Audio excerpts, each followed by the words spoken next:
guys! Isang mapagpalang hapon. Good afternoon everyone. Lakad-lakad tayo guys.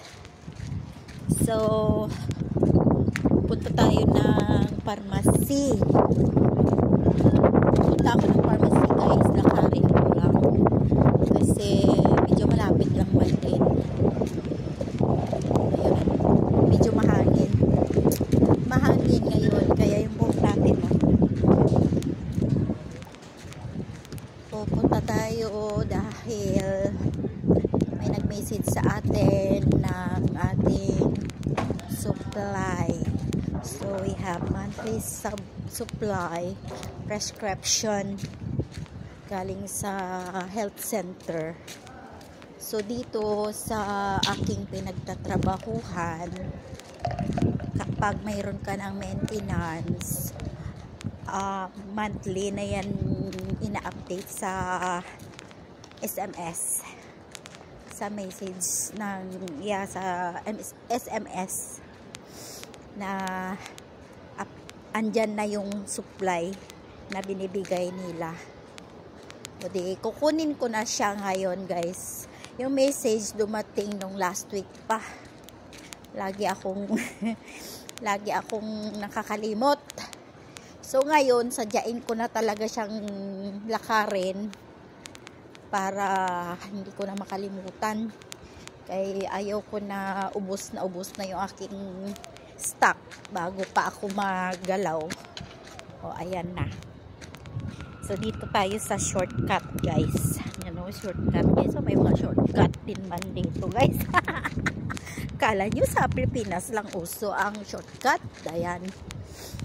So mga shortcut din. At saka doon sa kabila may nagatambay din pala na mga mga babae, hindi uso tambay, ang mga lalaki lang nagatambay-tambay din sila sa kanto, nag-usap-usap din.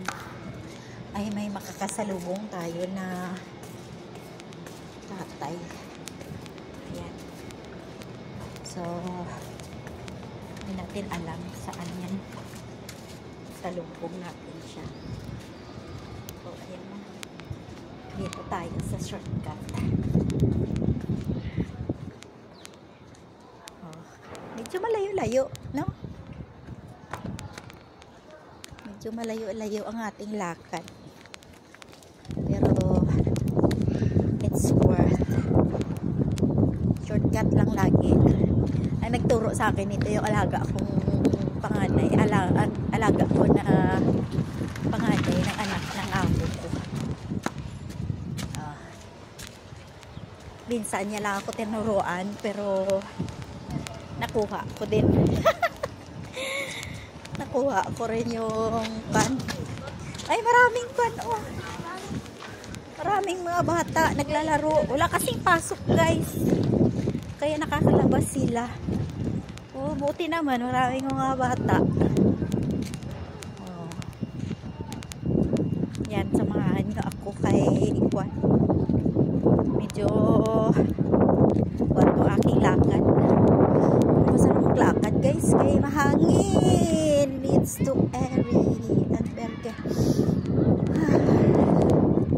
Sarap mag-inhale at exhale. Saka exercise na rin yung paglalakad guys. Ganda talaga yung mga buildings na bagong gawa. Ganda.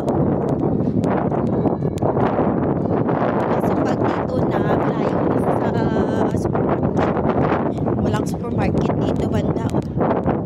Ganda ng views guys. Napakaganda yung building guys.